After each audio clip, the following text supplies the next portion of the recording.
unaelewa?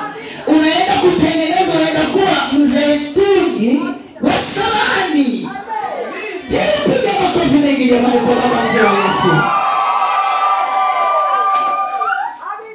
Haleluya kanisa.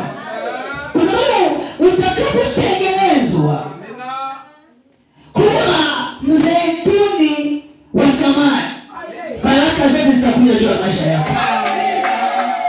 Hata kama magonjwa yalikuandama kwa sababu ulikuanga mzeituni mwingi.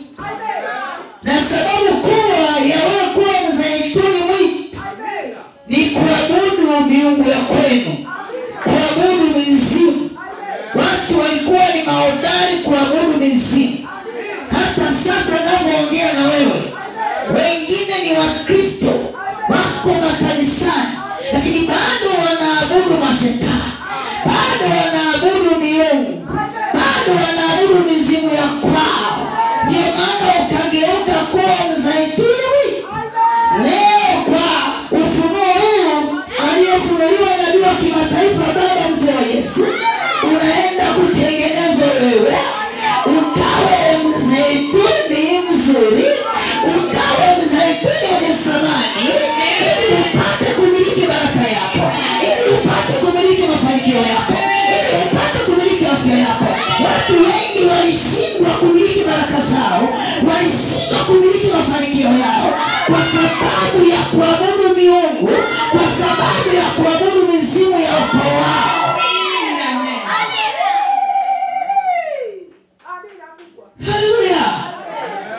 Hapo zamani wote tulikuwa mzeituni mwingi, mzeituni poli. Haleluya kanisa.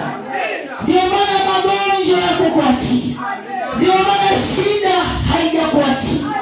Magonjwa yamekung'ang'ania, nuksi zimekung'ang'ania, ufukara umekung'ang'ania.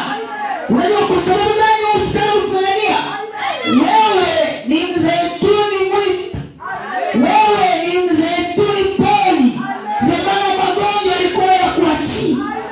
Na sababu ya wewe kuwa mzeituni mwitu au kuwa mzeituni poli, sababu kubwa ni ile miungu ya babu yako. Ulikuwa unapenda kuabudu sana matambiko, ulikuwa unapenda sana kuabudu wafu, ulikuwa unapenda sana kusali marehemu. Ndio maana ukawa mzeituni poli. Magonjwa yalikuandama, shida zilikuandama, matatizo